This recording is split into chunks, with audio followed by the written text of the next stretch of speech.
मसीह यस्सु में सबकी सलामती हो। मैं पास्टर जावेद आपकी खिदमत में हाज़िर हूँ। अज़ीज़ों, आज हम थोड़ा सा सीखते हैं ताज के बारे में कि जो लफ्ज़ ताज है इसके मीनिंग्स पर गौर करेंगे और बाइबल में से भी जो पुराना अहदनामा और नया अहदनामा है इसके बारे में सीखेंगे। तो अज़ीज़ों, जो लफ्ज़ ताज है, जब हम पुराने अहदनामे का मुताला करते हैं तो लफ्ज़ ताज बाइबल के पुराने अहदनामे में कई बार इस्तेमाल हुआ है और मुख्तलिफ तर्जमों में भी ये इस्तेमाल हुआ है। मिसाल के तौर पर जब हम हैमा इज्तिमा की बात करते हैं तो हैमा इज्तिमा में एक मेज़ रखी जाती थी, यानी ये वो मेज़ थी इसके लिए अंग्रेज़ी में लफ्ज़ इस्तेमाल किया जाता है the table of shewbread, यानी ये ऐसी मेज़ जिसके ऊपर रोटियां रखी जाती थीं, नज़र की रोटियां, और ये 2 कतारों में रखी जाती थीं, यानी 6 की 2 कतारें होती थीं। तो इस मेज़ के इर्द गिर्द का जो झालर लगी हुई थी टॉप के ऊपर किनारा, उसके लिए लफ्ज़ कलश इस्तेमाल किया गया है कैथोलिक बाइबल में, और ये हवाला आपको हुरूज की किताब के 25वें बाब में मिल जाएगा। तो ये अजीज़ों ताज के लिए एक लफ्ज़ था जो कि कलश इस्तेमाल हुआ था, जो कि रोटियों की मेज़ के इर्द गिर्द जो झालर बनाई गई थी, या हरफ आम में जिसको हम गोला कहते हैं। आपने देखा होगा कि दरवाज़ा जब लगाते हैं तो दरवाजे के गिर्द बाहर वाली दीवार के ऊपर हम एक आर्किट्रेव लगाते हैं। टेक्निकल लैंग्वेज में आर्किट्रेव कहते हैं इसको, क्योंकि मैं एक सिविल इंजीनियर भी हूँ तो इस वजह से मैं वो टर्म आपको बता रहा हूँ। तो जब हम पंजाबी में इसी आर्किट्रेव के लिए लफ्ज़ इस्तेमाल करते हैं तो वो गोला इस्तेमाल करते हैं, ठीक है। तो इसी तरह का गोला उस टेबल के गिर्द भी था जिसके लिए लफ्ज़ कैथोलिक की बाइबल में कलश इस्तेमाल हुआ है। अजीज़ों, जब हम नए अहदनामे का मुताला करते हैं तो नए अहदनामे में यूनानी में 2 लफ्ज़ आए हैं। इनके लिए जो तर्जमा किया जाता है वो सेहरा किया जाता है। सेहरा भी कहा जाता है और ताज भी कहा जाता है। मिसाल के तौर पर पहला जो लफ्ज़ है, पहला लफ्ज़ है स्टेफानोस।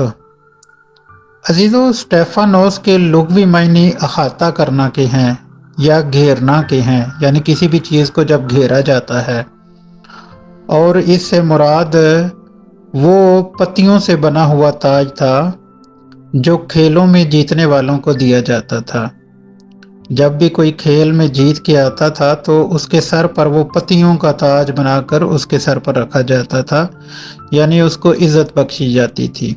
इसमें जो बेल इस्तेमाल की जाती थी वो ज़ैतून की बेल इस्तेमाल की जाती थी और उसी की पत्तियों से ये बनाया जाता था। अज़ीज़ों, बाद अज़ां इसके जो मायने हैं वो और ज़्यादा वसी हो गए, और ये फ़तह, ख़ुसूसी खिदमत, शादी वगैरह में सिला और अनाम के लिए भी ये ताज पहनाया जाता था या दिया जाता था। अजीज़ों, बाज़ मर्तबा पत्तियों के नमूने पर ये सोने का भी बनाया गया था। अजीज़ों, जब हम नए अहदनामे का मुताला करते हैं तो नए अहदनामे में बाज़ हवालों से इसका खेल से ताल्लुक साफ ज़ाहिर होता है। खुशी, सिला और जलाल की अलामत के तौर पर भी लफ्ज़ ताज इस्तेमाल हुआ है, और ये पत्तियों वाला ताज यानी जैतून का जो बना होता था वो पहनाया जाता था। अजीज़ों, ताज के लिए जो दूसरा लफ्ज़ इस्तेमाल किया जाता है वो है डायाडीमा। अजीज़ों, लफ्ज़ डायाडीमा जो इस्तेमाल किया गया है ताज के लिए, ये शाही रोब और एख्तियार की अलामत है। अजीज़ों, इन मानों में नए अहदनामा में सिर्फ 3 जगह ये लफ्ज़ इस्तेमाल हुआ है, यानी मुकाशफा 12वें बाब में ये लफ्ज़ अज़्ज़हे के अहद के लिए इस्तेमाल हुआ है, और जब हम मुकाशफा की किताब का चैप्टर नंबर 13 पढ़ते हैं तो हैवान की हुकूमत के लिए भी ये लफ्ज़ इस्तेमाल हुआ है, और मुकाशफा 19वें बाब में मसीह की हुकूमत के लिए ये लफ्ज़ इस्तेमाल हुआ है। तो मुकाशफा की किताब में जो हवाला लिखा हुआ है इसी ताज के बारे में जो कि मसीह यस्सु हमें देने वाले हैं, वहाँ पर लिखा हुआ है जान देने तक वफादार है तो मैं तुम्हें जिंदगी का ताज दूंगा।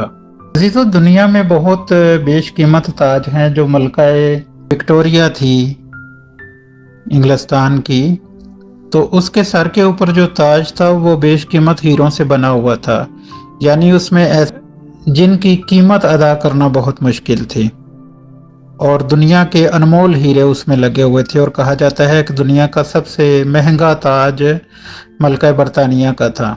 लेकिन जो मसीह यस्सु हमें ताज देना चाहता है, वो ताज उस मलका विक्टोरिया के ताज से भी बेशकीमत ताज है।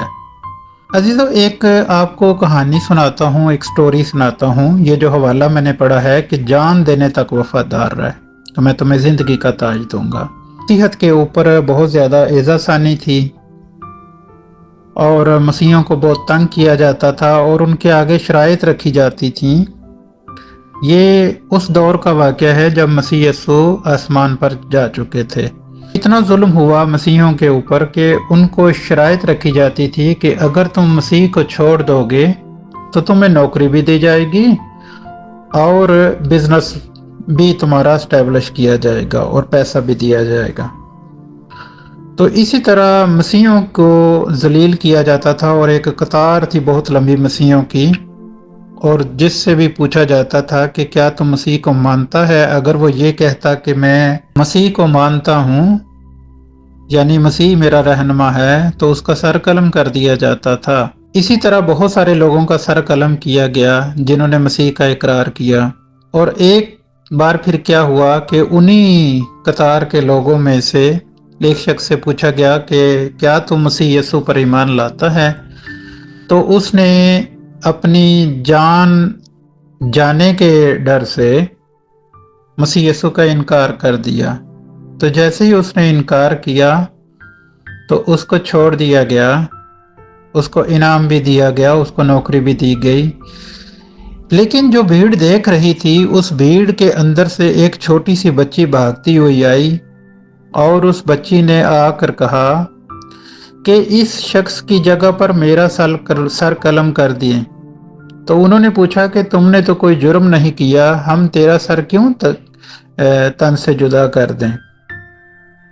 तो बच्ची ने कहा कि जितने भी सर आपने कलम किए हैं, आसमान पर से एक ताज आता था और इन सरों के ऊपर आकर ठहर जाता था, और जैसे ही इस शख्स ने मसीह यस्सु का इनकार किया है तो वो ताज जो इसके सर पर आने वाला था वो अभी रुक गया है और वापस जाना शुरू हो गया है।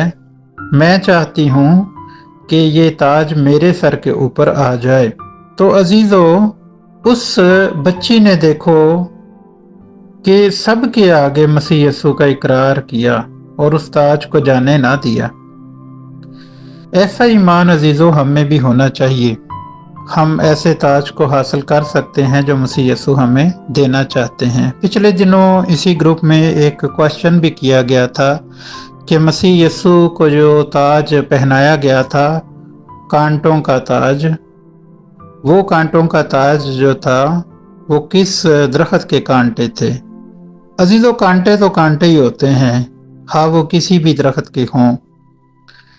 लेकिन जो कांटों का ताज होता है अजीजों, कांटों के ताज का जो मकसद था, जो कांटे होते हैं ना अजीजों, कांटे गुनाह की अलामत समझे जाते हैं। मसीही तफसीर को जब हम पढ़ते हैं तो कांटे गुनाह की अलामत तस्वर किए जाते हैं। तो कांटों का ताज इसीलिए मसीह यस्सु के सर पर रखा गया था। गुनाहगार है, यानी उसको गुनहगार डिक्लेयर करके तो उनको सलीब दी गई थी। ये कांटों का ताज मसीह यस्सु का तमस्खर उड़ाने के लिए उसको पहनाया गया था कि ये यहूदियों का बादशाह है। तो अजीजों, यहूदियों का बादशाह जब हम बात करते हैं तो यहूदियों का बादशाह हेरोदेस ने मसीह यस्सु को लक़ब नहीं था दिया। बहुत सारे लोग समझते हैं कि शायद हेरोदेस ने दिया था, जबकि हेरोदेस ने नहीं था दिया, बल्कि मजूसियों ने मसीह यस्सु को ये लक़ब दिया था। जब वो सितारा देख कर आते हैं और कहते हैं कि हम उसको सजदा करने आए हैं, यहूदियों का बादशाह जो पैदा हुआ है, हम उसका सितारा देखकर हम उसको सजदा करने आए हैं। तो मसीह यस्सु को यहूदियों का बादशाह लक़ब दिया गया था। اور اس کے سر پر کانٹوں کا تاج بھی پہنایا گیا تھا اس کا تمسخر اڑانے کے لیے۔ اور یہ عزیزو جو کانٹے تھے یہ گناہ کے پھل کی علامت سمجھے جاتے ہیں۔ God bless you all. خداوند